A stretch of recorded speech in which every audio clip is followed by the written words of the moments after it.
इस ट्यूटोरियल में हम कोन के सरफेस एरिया के बारे में बात करेंगे कि कोन के कोई भी एक कोन हो उसमें किस किस तरह का सरफेस एरिया हो सकता है और उसकी वैल्यू क्या होती है, उसका फॉर्मूला कैसे ड्राइव किया जाता है, उसके बारे में बात करेंगे।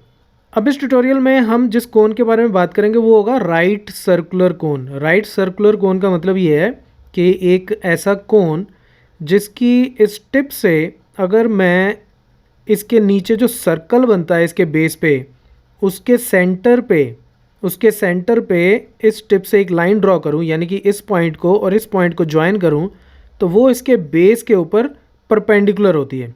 ठीक है, राइट एंगल बनाती है, तो इसलिए इसको हम बोलते हैं राइट सर्कुलर कोन। तो हम इस ट्यूटोरियल में राइट सर्कुलर कोन का कर्व्ड सरफेस एरिया, तो ये इसका कर्व्ड सरफेस एरिया हो गया, और टोटल सरफेस एरिया क्या हो गया? Curved surface area plus base का एरिया। देखो, एक चीज़ इंपॉर्टेंट इसमें समझने वाली ये है कि जब हमें क्वेश्चंस में ये बोला जाता है टोटल सरफेस एरिया एक कोन का निकालो, तो हम ये कंसिडर करके चलते हैं कि ये जो कोन है ये अंदर से भरा हुआ है, ये सॉलिड है। जैसे ये हॉलो है, ठीक है, अगर मैं इसको देखूं तो ये हॉलो है, लेकिन जनरली जब हमें सिर्फ ऐसे बोला जाता है कि एक कोन का टोटल सरफेस एरिया निकालो, तो उसका मतलब ये होता है कि अंदर से ये खाली नहीं है, ये भरा हुआ है, और इसका सरफेस सिर्फ और सिर्फ ये कर्व्ड सरफेस और ये नीचे वाला सरफेस है। अंदर इसके कोई सरफेस नहीं होगा, वहाँ पे ये बिल्कुल फिल्ड है, भरा हुआ है, तो अंदर कोई सरफेस नहीं होगा। अब हम बात करते हैं कि इसका कर्व्ड सरफेस एरिया कैसे निकाला जाता है। अब ये मैंने कोन की एक और कॉपी बना ली यहाँ पे, ठीक है। तो ये इसकी स्लांट हाइट हो गई, इसके टिप से ये जो बेस पे सर्कल बनता है उसके किसी भी पॉइंट को अगर मैं ज्वाइन करूँ तो उसको हम बोलते हैं इसकी स्लांट हाइट, और ये हमेशा बराबर होती है। चाहे आप टिप से इस पॉइंट को ज्वाइन कर दो, चाहे इस पॉइंट को ज्वाइन कर दो, चाहे यहाँ पे ज्वाइन कर दो, तो इस जो नीचे बेस पे सर्कल बनता है उसके किसी भी पॉइंट को आप ज्वाइन करोगे हमेशा वो लेंथ बराबर होती है, उसको बोलते हैं स्लांट हाइट।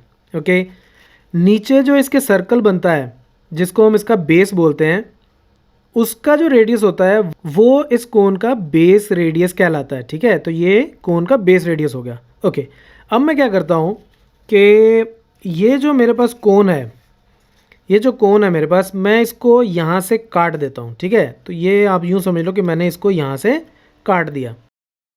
तो अब इसको काट के अगर मैं यहाँ रखूँ तो आप देखोगे ये इस तरह की शेप बनती है एक हमारे पास। ठीक है, अब ये जो शेप बनती है, इस शेप को अगर मैं इस शेप में छोटी छोटी ट्रायंगल्स बनाऊँ, बिल्कुल छोटी छोटी, ये सेंटर से, ठीक है, यहाँ से ये मैंने एक ट्रायंगल ये बना ली, और ऐसे ही एक छोटी सी ट्रायंगल और बना ली, तो आप यूँ समझ लो कि इस तरह की मैंने इनफाइनाइटली मैनी ट्रायंगल्स बना ली। ठीक है, इनफाइनाइटली मैनी मतलब बिल्कुल छोटी छोटी मैंने ट्रायंगल्स बना ली।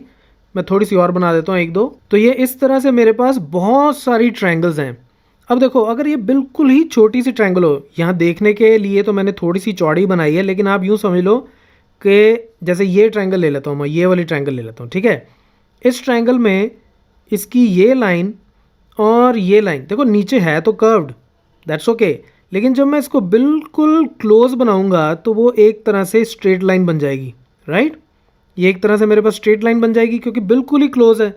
अब यूँ समझो जैसे अर्थ के ऊपर, अर्थ होती तो राउंड है, लेकिन आप जब अर्थ पे खड़े होकर देखते हो तो आपको वो बिल्कुल फ्लैट नज़र आती है। तो अब यूँ ही समझो कि आपने इसको इतने छोटे छोटे पार्ट्स में डिवाइड कर दिया है कि ये लाइन और ये लाइन के बीच में ये जो कर्व्ड पोर्शन है वो कर्व्ड कम और फ्लैट ज़्यादा लग रहा है। ठीक है, बिल्कुल क्लोज है इसके।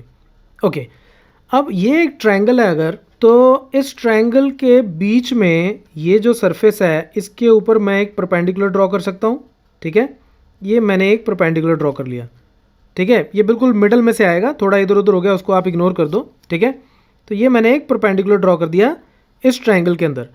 तो ये जो मेरी ट्रायंगल बनी, ये जो ट्रायंगल बनी, इसका एरिया क्या होगा? अब आप इसको ऐसे समझो कि जैसे मैंने ये जो ट्रायंगल बनाई थी, ये लेंथ मान लो B1 है, ये जो लेंथ है इसको मान लो B2, ये जो बनी इसको मान लेते हैं B3, ये जो बनी ये हो गई B4 एंड सो ऑन। ठीक है, तो ये मैंने इन्फाइनाइटली मैनी छोटी छोटी ट्रायंगल्स बना ली। तो ये B1 plus B2 plus B3 plus B4 ये बिल्कुल ये वाली सर्कमफ्रेंस कवर कर लेगा, ये जो मुझे राउंड वाली दिख रही है, ठीक है, यहाँ से लेके यहाँ तक, ठीक है, ओके फेयर एनफ। अब ये लेकिन एक ट्रायंगल भी है, तो ट्रायंगल का एरिया कितना होता है, देखो इसको मैंने छोटी छोटी ट्रायंगल्स में पूरे इस सरफेस को छोटी छोटी ट्रायंगल्स में मैंने काटना है। तो इसका सरफेस एरिया कितना आ जाएगा, इसका सरफेस एरिया होगा इन ट्रायंगल्स का एरिया, ठीक है। तो अब अगर मैं इस ट्रायंगल का एरिया प्लस इस ट्रायंगल प्लस ये ट्रायंगल प्लस ये जितनी भी ट्रायंगल्स है सारी ट्रायंगल्स का एरिया जोड़ लूँ तो वो इस सरफेस का एरिया बन जाएगा, इस पूरे सरफेस का, राइट। इस ट्रायंगल का अब एरिया होगा कितना, अगर मैं सिर्फ ये वाली ट्रायंगल लूँ तो ये होगा half into base into height, right, half into base, base जैसे B4 हो गया इस केस में, इस वाली ट्रायंगल के केस में B4, और हाइट कितनी हो जाएगी L, क्योंकि ये क्या है स्लांट हाइट, यहाँ से लेके यहाँ तक स्लांट हाइट, यहाँ से लेके ये स्लांट हाइट, ये स्लांट हाइट, ये स्लांट हाइट, ये स्लांट हाइट, तो सारी ट्रायंगल्स की हाइट जो है यानी कि ये जो परपेंडिकुलर ड्रॉ कर रहे हैं बीच में वो L के बराबर होगा। तो यानी कि इस ट्रायंगल का एरिया कितना हो जाएगा half into B4 into L। अगर मैं ये ट्रायंगल ले लूँ जिसका ये बेस कितना था B3, तो ये कितना आ जाएगा half into B3 into L, क्योंकि इसके अंदर भी जो मैं परपेंडिकुलर ड्रॉ करूँगा वो भी L के बराबर होगा, स्लांट हाइट के बराबर होगा, ठीक है, ओके।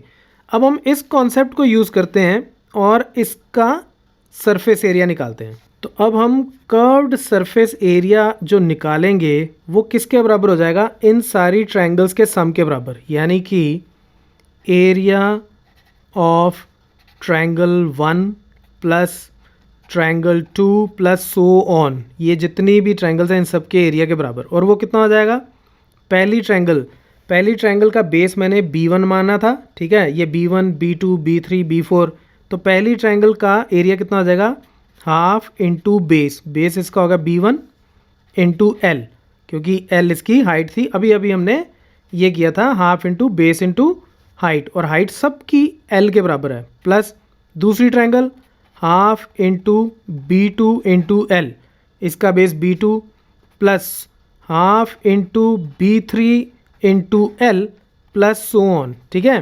तो इनफाइनाइटली जितनी भी हमने ट्रायंगल्स यहाँ पे काटी उन सब का सम इसके कर्व्ड सरफेस एरिया के बराबर हो जाएगा, ओके फेयर एनफ।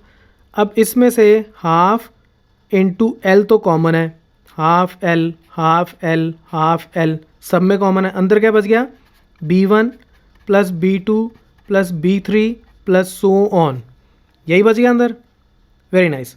अब B1 plus B2 plus B3 plus B4 ये सब क्या है, अब इसको अगर आप ढंग से देखो तो ये यहाँ से लेके ये यहाँ तक ये जो इतनी सरकमफ्रेंस बन रही है ये इसके बराबर है, और ये है क्या, अब अगर मैं वापस इसको कोन बना दूँ तो ये क्या था, ये नीचे वाला जो सर्कल बनता है उसकी सरकमफ्रेंस, यानी कि ये जो नीचे सर्कल बनता था उसकी सरकमफ्रेंस, तो इसकी सरकमफ्रेंस कितनी हो जाएगी 2 पाई r, क्योंकि इसका रेडियस r है, तो इसका मतलब ये हो जाएगा हाफ इंटू L इंटू 2 पाई r।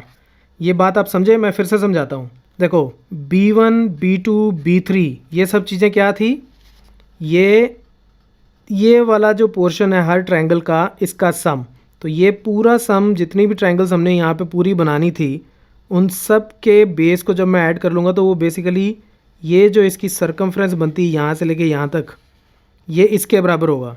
और ये था क्या, ये था इस कोन के बेस पे जो सर्कल बनता है उसका सरकमफ्रेंस, और सरकमफ्रेंस कितनी होती है एक सर्कल की 2 पाई r, तो बेस पे जो सर्कल है उसका रेडियस r था, तो इसकी सरकमफ्रेंस कितनी होगी 2 पाई r, तो यानी कि इन सब का सम 2 पाई r के बराबर है, 2 के साथ 2 कट गया तो आंसर क्या आ गया पाई r l।